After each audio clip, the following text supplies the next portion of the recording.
Good morning. Good morning. You're welcome to Voice of Nigeria. Thank you very much. The program is Just a Chat. Okay. Yeah, Just a Chat is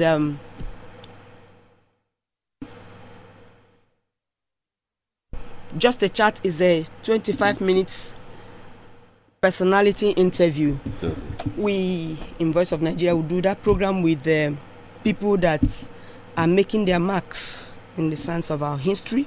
They could be old, they could also be young people. Maybe we are talking about winners, leaders, Amazons, people that make it happen.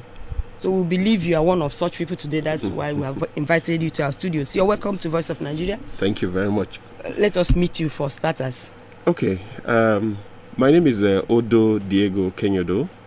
Okenyodo is a name from Benue, but I have been resident mostly in Kaduna and Abuja. Yeah. So I consider myself a very good Nigerian. Yeah. I am the MD of ISU Media Limited, an organization that supports non-governmental organizations in their development communication. All right. And also the founder of Akweya TV, where we support in showcasing history, art, culture, and development, showing that Nigeria is not all about that country that is involved in any of the negative stuff. There's a lot of history. A lot of good things. Good things about our country. That can be said about us. Yes. Even the history of this country, if we all know our history, we'll know that we are one, because we are very well connected in different ways with each other. There were lots of migrations that brought us to where we are. But everybody is now thinking, they are being misled to think that it's just where we are that we have always been. Okay. But every culture and ethnicity of this country, if you ask them, nobody tells you their story that they were always here. They always say our forefather migrated from somewhere. Yeah. So where were they? Okay. Who were those people that were there? Okay. And where you are now, who was here before? How did you come and mingle? If we trace your history for the maybe 10 previous generations, you realize that you probably were from the Kalabari area, or you were from you originated from the Sultan of Sokoto. I'm telling you, from the Caliphate, seriously. Yeah. So those should not be a factor to put us apart or keep us apart. Exactly. We actually should look for what brings us together. Exactly. Real. So I want to take you down memory lane. Odoh Diego Okenyodo. I know you as a media consultant. You are a mentor to me. I've learned a lot from you. Even being a broadcaster of many years, I still picked from your wealth of knowledge. Okay, who are you from the scratch? Your education, where you come from, your parents, how were you brewed? Okay, yeah. Interestingly, of course, I studied pharmacy, but I've never practiced pharmacy. Even when I was in school at the Ahmadu Bello University Zaria, everyone knew that this one is lost to the media and development world, because right in the university I was editor of 3 campus newspapers, the pharmacy newspaper, the Parrot magazine, which is another broad magazine. I was in the Creative Writers Club, and that originated from the family I came from. My father was an artist. He was also a researcher, so he stored a lot of documents. So my home was full of history. Growing up was encyclopedia. My father would give you encyclopedia to read. And so I would be reading about all these artists, Leonardo da Vinci, Michelangelo, and all these people that their drawings were the origins of biology, architecture, almost existence. Yeah, so you were an artist, But I'll come and see again, you are the originator of biology. Oh my God. And so I didn't know the difference between a science student and an art student. And so when you now fell into what they call science, you were seeing arts in it. I was seeing arts in it, and that's the way the 1 year that I practiced pharmacy, that's the way I actually practice. So I do not see pharmacy as a science. I take the knowledge I have of the drugs, and I come and see the puzzle that is this medical condition, coupled with maybe somebody's financial situation. I say, okay, if there are 3 drugs, this is the expensive one, and it will treat this way. Okay. How do I arrange it such that if this drug acts in such a way that maybe they call some of them cell wall inhibitors. Some of them act in different ways. Okay, can I do this at this stage and then attack it with a different drug this way? So it feels like some art, some game. So you did all those. And I hope you didn't end up killing anybody with your prescriptions. In fact, people always looked for me. You don't mean it. People always looked for me, but unfortunately, I wasn't maybe destined for the community pharmacy practice. Okay. But people always wanted to come and wait for me. I was working in Kaduna. I was at the Daily Trust as a reporter, but then working from 4 p.m. to 6 p.m. as a pharmacist. So I'll finish reporting in the daytime and then hop on Okada and head to the pharmacy. And you see people waiting. They say they want that guy who loved to counsel them, who would show them the differences between the different medications. What would the side effects be? Why should you not take this antibiotic with yogurt? This? You know, that people need such knowledge. They need such knowledge. They do. You know, and that's what has been absent even in our pharmacy practice. Maybe you may have to go back there to help us out. Yes. So with time. I interface a lot with the Pharmaceutical Society of Nigeria. Beautiful. In fact, for many years, I usually belong to the committee on media board. And all of that. So we interface a lot. Okay. Now we're going to go back to Odoh. You are an enigma of sorts. Enigma. A lot of people in one. Doing so many things at once, a multitasker. If I know who I'm talking about. Now, how did you come to be what you are today? What formed you? What cooked you? Your inspiration? It's that thing that I just talked about, where my father, I was reading a lot of, I was always brought up on history, culture, encyclopedia. So you see, I didn't see boundaries, and up to now I don't see boundaries. Okay. I always see opportunities for oneness, togetherness. Yeah. So when you say, for example, that this person is a pharmacist and therefore he should not be a broadcaster, I don't see it. You don't see it.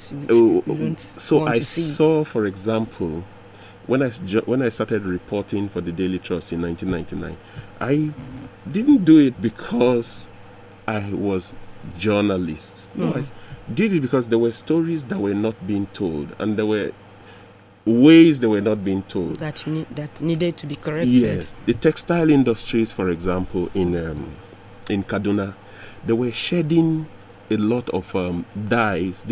The dyes that they use in dyeing clothes, they were shedding it into Kakuri, into the streams in Kakuri. Okay, and it was leading to a lot of antibiotic resistance. And these stories needed to be told. So I wanted to see the pharmacies over there, see the hospitals over there, and just tell these obvious stories that, look, this dye that is being poured into the water systems is leading to antibiotic resistance. And so just that story. Those were the kinds of story for development that I wanted to tell. And that's how I came into journalism, you know. And after leaving journalism for a while, I went to the development sector directly. Worked with NGOs, worked with the United Nations, you know, but all again in communication for development. How do you use communication to to empower people to take control of their lives and do what will improve their lives. Not you telling them what to do, but how do I ensure that people know what is happening, know the best ways that they have dealt with such problems in the past, or the best ways that other people have dealt with such a problem. So, and then how do we go? So if there's coronavirus, how do I let you know that by using this mask, you're not just protecting against coronavirus, you're protecting against other diseases that can be airborne. You are protecting any disease that can be transmitted by droplets. This mask will protect you. When you use hand sanitizer or wash your hands regularly, I don't want you to feel that it's because of the coronavirus, but because of diarrhea, because we are going to feed a baby. It's because of diarrhea for yourself. You wash your hands, you eat. You're not infecting yourself. So I'm communicating in such a way that your behavior change will be more sustainable. But when people tell you wear this simply because it's for corona, and you are forced to do many of the things you are being asked to do just because it's coronavirus, the behavior change will not last. People will do it just because they want to satisfy government or satisfy you. So for us to get along, not for the need of self-preservation, protecting the neighbor, and the world can go around with joy if people do the right thing. I think I like the way you're going about your dream in life. I want to know those areas you've affected lives. Because what you're doing is great. Just if you can picture those areas in different places you have worked in life, what are the highlights of what you have done, your achievements? Oh, well, really often it's for people to say truly, but two things happened in the last maybe 5 months that have pleased me. In December, we organized the Akweya TV Awards. Akweya TV, of course, was set up. We are going to come to Akweya TV to talk about why Akweya TV. Exactly. There was an award. Yes. And maybe that will link with the why, because Akweya, the name Akweya is an ethnic group which I come from. However, the fact that Akweya have forgotten a lot of their cultures, I'm using the name Akweya TV as a metaphor for other many cultures that we had forgotten. That have been forgotten. Which is leading. So it's a call. Yes. It's a wake-up call to others that have forgotten their cultures. Exactly. So we have the English service and we have the Akweya language service. All right. And we broadcast also in other languages So it's not just Akweya language broadcast. It's not. So, but we are dealing with broadcasts in different languages But the interesting part is that there has been conflict in Akweya land for like 17 years because the district head died.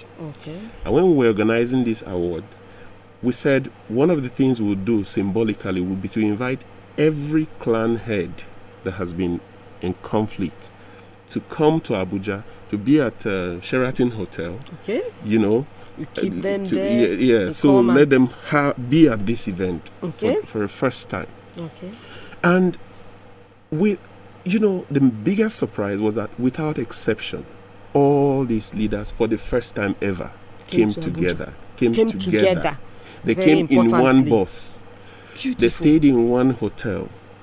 They were all united, and there were 13 of them. And as part of their contribution to the birth of Akweya TV, they all donated 1,000 naira and said, this 13,000, we didn't know we were coming for a lunch. That's beautiful. But this is to show you that the spirit of unity that you have sown.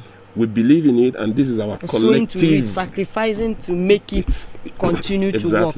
Widows might kind of thing, but it's saying a lot. Yes, they say with this we're blessing Akweya TV, that may it succeed in uniting Nigeria. Beautiful.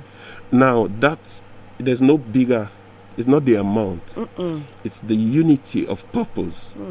That for the first time agree to do a thing together. So that's powerful for me. And then a second thing that happened in this was in February. I was called up because I mentor a lot of young people. In 2004 I set up a children's magazine called SS Kids magazine. The children I had been mentoring, some have won awards in poetry internationally, some have done PhD, some are mothers now, fathers now, you know. And I was called up to Mina to be given an award for art administration, for mentoring younger generations and all of that. Now, despite every other possible successes that people have said, I think these are symbolic these recent symbolic events that I think made me feel that okay, it's not in waste, you know. No, but I know there are others before now. I want you to also tell our listener, in this so and so, I want this, I want that. I mean, your gallants. Well, okay, so I somehow do not pay attention too much to awards. Okay. Yeah, I think feel I've that read it about you somewhere. Because you don't want that glory, you just want to achieve. Yeah, I don't think dreams. That awards have a tendency to make you think that you've arrived. Oh, that's false. That's my, and it doesn't mean awards are bad. I'm just saying that, just my own feeling that please concentrate on the work that you've been sent to do and do that work very well. One of the reasons I stopped working in the I don't want to work in the UN system and all those big systems is that I've always had this vision that I need at the minimum to employ 100 people. Okay. And affecting lives. Yeah. And if you are seated there taking a salary, a big salary and all of that, you cannot, you will just be affecting only your family. Nuclear. People will be clapping for you that, but you're not making a difference in human lives as much as you would have if you employ 100 jobs. People. The thing you're doing that's employing 100 people is going to be affecting maybe millions of lives. Yeah. So come and do those things. So right now, in my service, there are just about 10 to 12 people. And we're just saying, this is just the beginning. We haven't started yet, you know.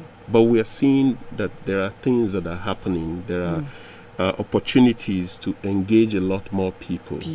In Akweya TV, we're producing documentaries. Okay. We're broadcasting in different minority languages, even though not just minority, even in the big languages. When we do broadcast. Yeah. So we're going to be employing translators. Okay. We're going to be employing newscasters in those languages. That's creating more jobs. Creating more value. You will be producing content on DVDs. Like there's one project we're doing, producing Nigerian folklore, you know, that's on beautiful. DVDs for sale, so that as a family, if you want to build your children on you have DVDs, stories of the different Nigerian societies, African societies to tell. Yeah. You know, and they are on DVDs that they can watch. They are done with animations that are of interest to these young people. Yeah. Those are the kinds of gaps that exist in this country. And that so when people say there's no job, there's no money, I say there's a lot of money. There's a lot of money. All the problems we're seeing in Nigeria, that's the plenty money. All the traffic violations, that's plenty money for government to reap. Telling you. All the things that people are doing that are not right, that's money. All the hospitals that are bad, that we are not happy about, that's money to set up a good hospital. That's opportunity. Yeah, opportunities. So waiting to be I tapped. Unfortunately have been filling gaps all my life. Okay, that's very good. Yeah, that's why I do a lot of things, you know. And as you're looking at yourself, you've not even started, because as I look at you, you are still bubbling to do so much. Recently, I registered a business name, Car Exchange Services. So a lot of people in this Abuja have a lot of cars that they want to sell. And then I was trying to change my car, and I went into this WhatsApp group of car dealers. Okay. All of them posting every moment, I have this car for sale, I have that for sale. They are car dealers. People have brought them cars, and I say, why are you guys just advertising this to yourself alone? Okay. Well, we could just create a website where genuine car sellers and car dealers meet. And that's what I did. Okay, car exchange. Car exchange. So I registered Car Exchange Services, and then we have a website, abujacarsales.com. You don't see. So I could go there. You could go there. You see I could people exchange an old car for a better one. You meet somebody. I will get somebody that will also want the one I'm exactly. dropping. That's very good. So, very creative. A lot of ideas exist. Untapped. But many people say, "Oh, there's no job. There's no job," and I don't blame them, because sometimes we're not. They don't see them. We're not gifted the same way, you know. But what I encourage people to do is hard work. Hard work does not kill. Taking me to your catchphrase, or what is it, your philosophy about work? What did you say about work? No, it's always all over your profile. What work? There is something in work that you. Is it the? What do you gain from working? That's you learn by working or something. Okay, yeah, but you learn by working. That's you get it. The more you do and fail, you learn by the more failures you can have. The more you do and fail, the more experience you have, and the more you learn. Okay. So start failing early. Start failing early enough, so that some of us, the many years, almost 30 years we've had, is because we started. But the time I was painting the NUJ house in Makurdi, helping to put the signposts of NUJ house, I was 14 years old. Yes.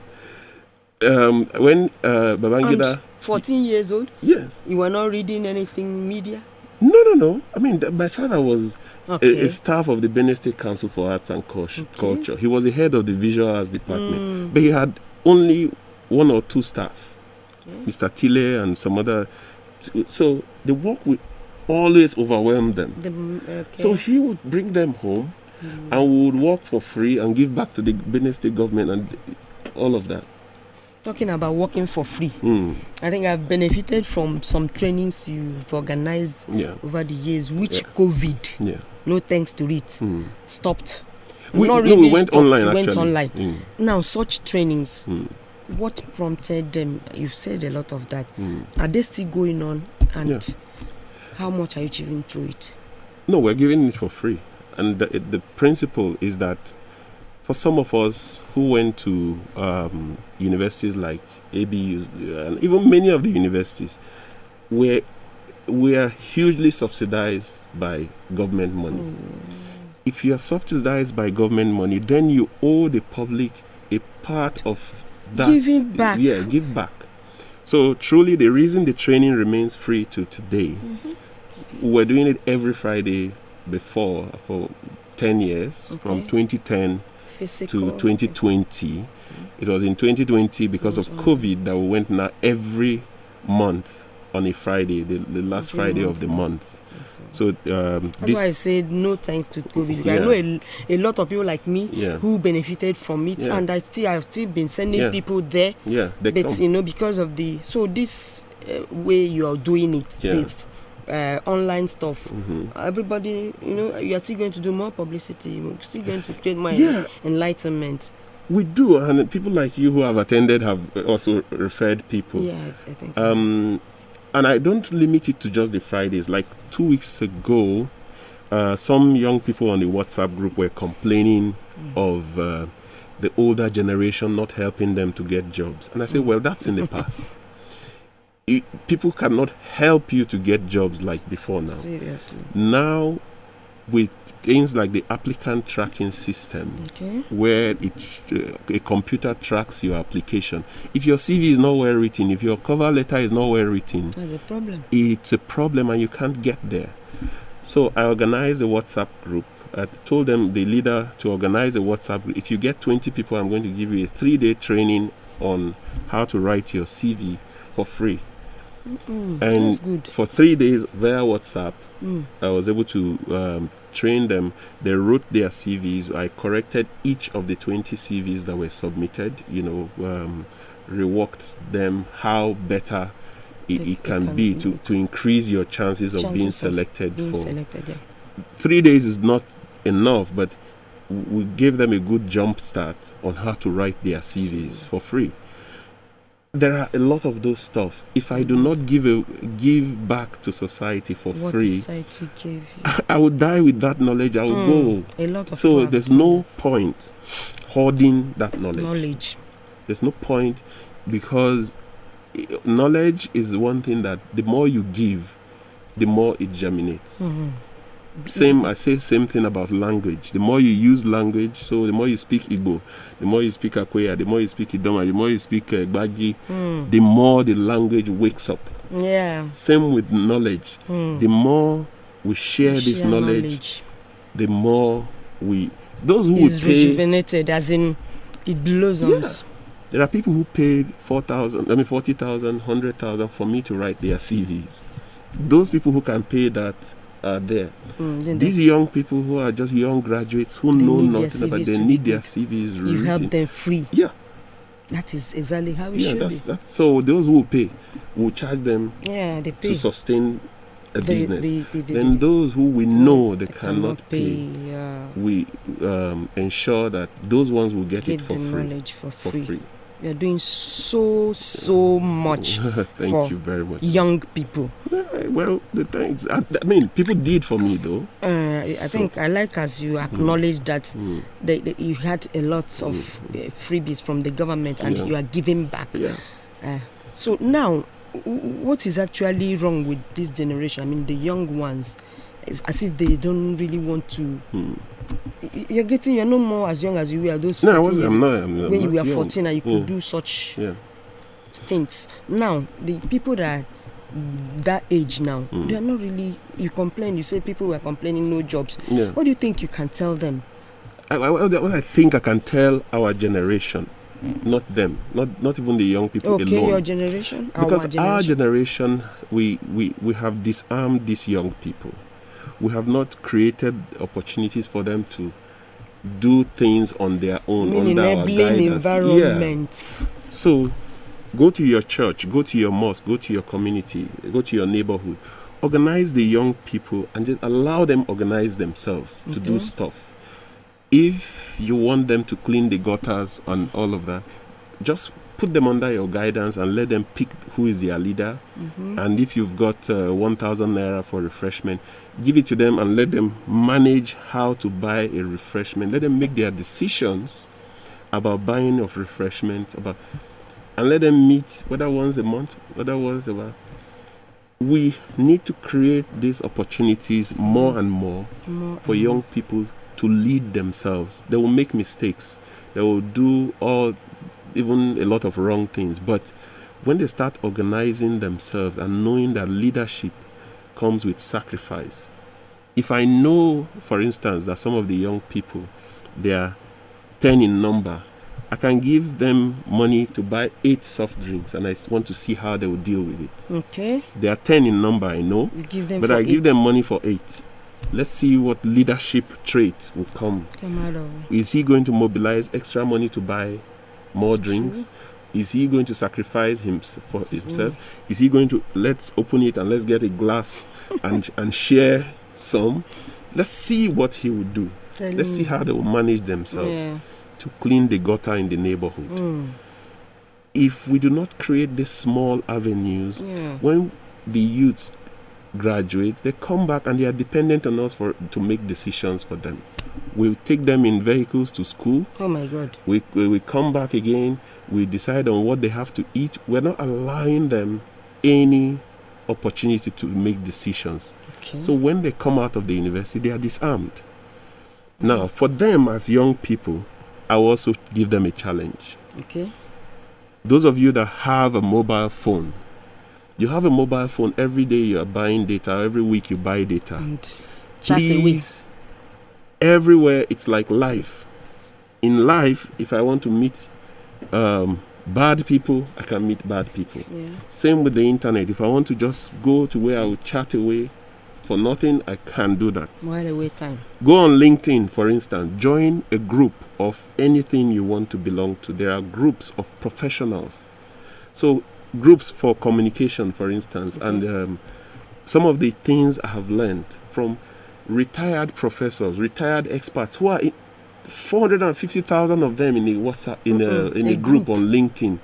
If I just face a challenge and I say, please, who knows how I can design a communication strategy? They are going to send me templates. They are going to send me, because they have their looking houses, they are retired, they are looking for how to God's give sake. knowledge. The same data that you buy, that is 200 naira. And you use it I will use it to get more knowledge and more contacts. I have people in India, people in different parts of the world now that we've been chatting for like 8 years. Without saying. And we don't know each other. But I know their families, they know my family, they send me materials, they recommend me for things, but we have never met. So for young people, that's my advice. A challenge to them. They should really come You are up in a world seriously. that has changed, especially in this COVID era. So much. Next month, we're conducting a training for African theater practitioners. And one of the reasons we're doing that is that in the COVID world, where people can no longer go to live theater events, there are different companies. In South Africa, there's Faye Kabili Kagwa, who did a WhatsApp theater. They use voice notes, they use graphics, they use text, and you will feel like you are in a theater, just with your headphone and your WhatsApp. People are doing Zoom theater, where they are on stage in their different settings, and they are acting, and the characters are acting, communicating. So, on social media, a lot of things are happening. People are not leveraging on it. Mobile apps you can download where you can do a one-man act. If you're a comedian, you sit here, you act, you come back and sit this way, you act, and then we merge them together with our mobile phone. And those are the things that you require big money to do before. Set up studio. Before. But this just a mobile is a very big tool right now. Yes. So we teach all of those things, and we teach them for free. Just an app away. Yeah. We teach them for free. Hi, talking to you. Please, let's go back to Akweya TV. Okay. What should I still be asking you? Informed you're going into it.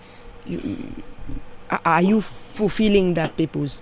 Oh, greatly. In fact, surprisingly, Akweya TV, we thought that when we started with my colleagues, we just thought it was okay, just do it, something part-time.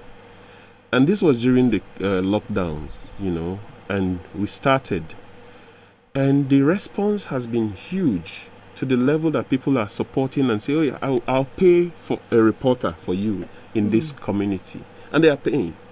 People are saying, I want to do this so that you produce documentaries about the history of these people. At this moment, we're trying to do the one on the folklore. There's a man, Dr. Bukar Usman, who has produced 700 Nigerian folk tales from across. He's the president of the Nigerian Folklore Society. Now, these folk tales are in a big volume like this, 700 stories. And we're trying to produce them into... So there's a lot that we are successfully doing. There's a story we're trying to build about a female warrant chief in the Enugu Ezike community. This woman was the only female warrant chief in the whole of British colonial Africa. Where the British reigned, when they were picking warrant chief, they never picked a woman. It was only in Enugu that they picked a woman. Ezike. And that story, many people don't know it. Yeah, it's a beautiful story. Yeah. So as Akweya TV, there's a lot of history across the country that we just need to tell. And Kagoro, how the Kagoro people, the places they ran to hide when there were wars and all of that. Telling those stories. Exactly. We must tell those stories. I wanted to know the beginning of Akweya. What informed it? So what informed it was that we saw, like I said, Akweya as a people, they have a huge, big cultural heritage. Dances, masquerades, and culture that people have not known about. It's very unique. For example, Akweya people do not have leadership by territory.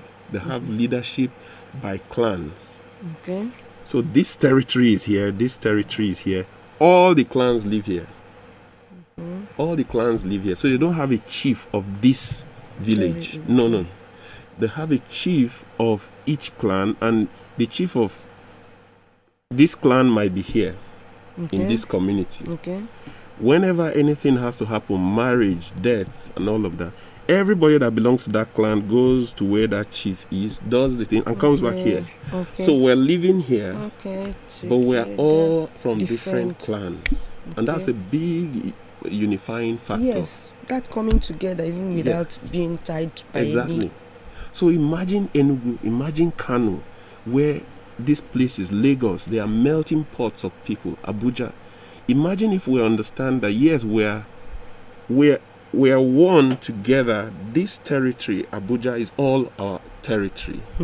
Even if I am Igbo, Hausa, Yoruba, Nupe, whatever.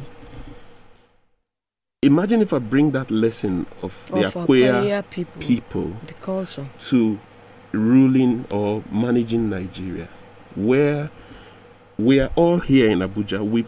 Our allegiance is to make sure Abuja works. Where we are. It does not mean that we do not know where we come from. But we are here in Abuja, we will pay our taxes, we will do everything. And that's how Akweya run the system. So you are all in Ejo, you are all in Otobi, you are all in wherever. You are doing everything to make sure that the place territory you are, your environment works. Physical environment you are works. But when it comes to, hey, it's time for a burial, it's time for a wedding, those that are from this culture, they go, from this clan, perform what the culture demands. Demands. And come back to base again. Exactly. Another lesson from Akweya that also was interesting is that the Akweya people, even though they are patriarchal, they are very matriarchal. So you are known by your mother's name. So I am Odoh Irisu. I am Odoh, the son of Isu, my mom, not Odoh, the son of Okenyodo. Really? I'm Odoh, the son of Isu, whom she had with Okenyodo. That's like a culture in the southeast. Abiriba. I think they're matrilineal too. We're not even matrilineal, but they know that you are for this man. But because even we don't say of a woman's. So you're first known that you are the daughter, you are the son of this woman whom she had with this man. That's good for us. So as women are feeling good already. So there are lots of things that we thought that if Akweya did not have a tyrannical head, because the type of leadership was very democratic and communal. Because the clan heads. So imagine if you are here, you are the clan head, but this territory is not where you head. You head people in all the different villages, right? So you can't be tyrannical. Because nobody to terrorize. This is not even your territory. When people from all these territories come, they are like your guests. They are like your. So you need to listen to their opinions. You need to do everything. So it was difficult for an Akweya leader to be tyrannical. So just like here, somehow it feels good. I mean that works. So we say, okay, that's good for Akweya. So can we explore other cultures? Are there other cultures that are doing wonderful stuff that we can put into this melting pot called Nigeria and learn from it. Okay. That's why we say we are history, culture, art, and development. Those are the four focal areas. How do these things lead to our development? Okay. Forget partisan politics. Yeah. Go into our history, you'll find the solution to Nigeria.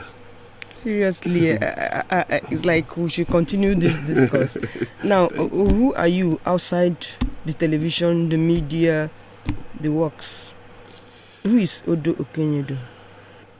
I'm a lover of the future. I love, I just believe in possibilities. At every point, I just think that it's possible. Okay. I just think that can we do something to change a current situation for the better? So always reading. I visit a lot of websites. Like in my phone now, I think if I have PDF books up to 1,000 of them, because I want to see what people have thought about. So I read a lot. I play audiobooks. But I love music. So I used to be a recording artist before. You sing too. You sing. I don't know what you don't do. What is it that you don't do? No, but I don't call myself a singer. That's the funny thing.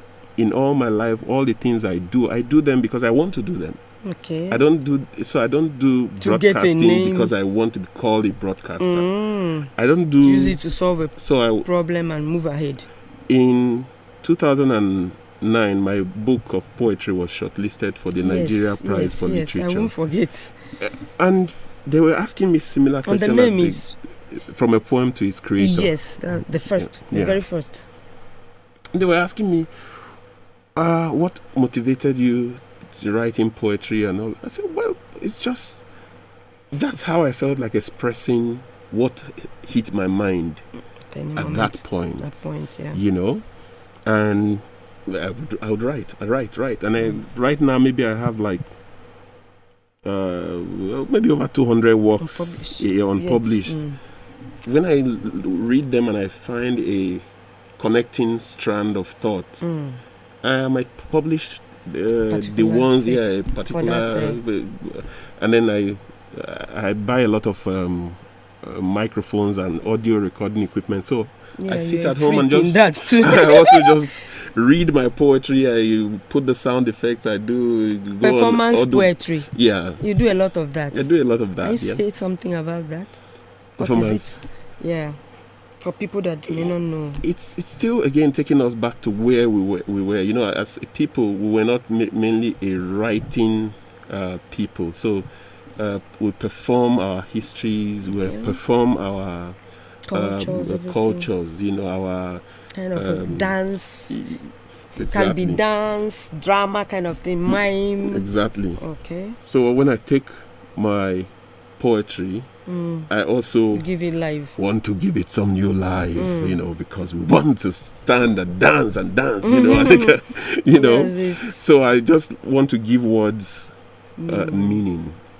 Use them to tell stories. Use them to tell stories. Create pictures with words. Really. Thank you so much. Thank you very much. And talk about your works. Just okay. Again, so the main work, solo work, is From a Poem to Its Creator. Okay.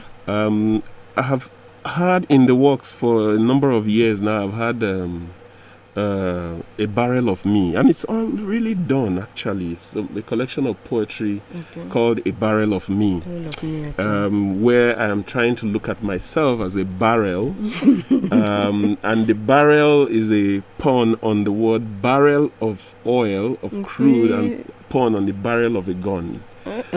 So who am I, you know, and blah blah blah.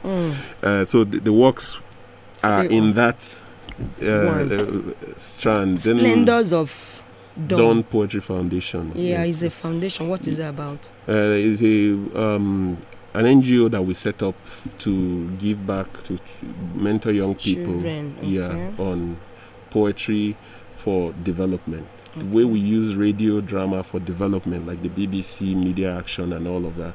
We are saying, okay, can poetry be used to make people express themselves, and also tell people, get them to think differently about certain situations. You know, for example, if we had used poetry very well, would the End SARS protest have expressed itself less, disruptively?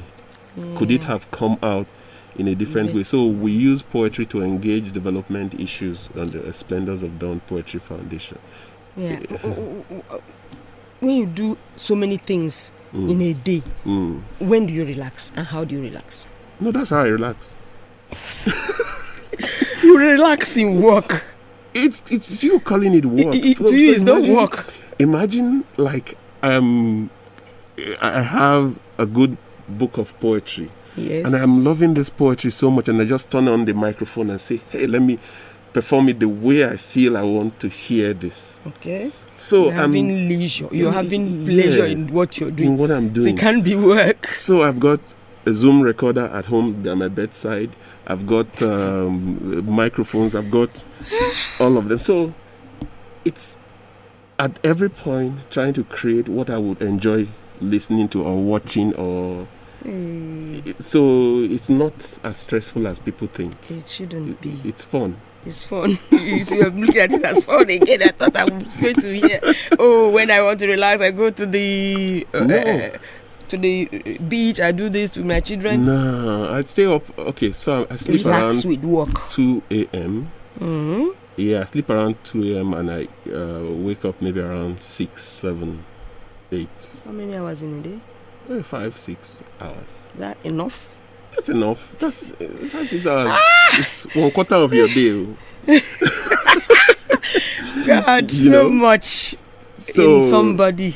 Look at what you are doing, and if we have like 10 Nigerians or 20 Nigerians doing what you're doing, there are many more than them doing. Yeah, look at Mr. Innocent Chukwuma that just passed, my mentor, and his death has been so hurtful because this is a man that is like a revolutionary.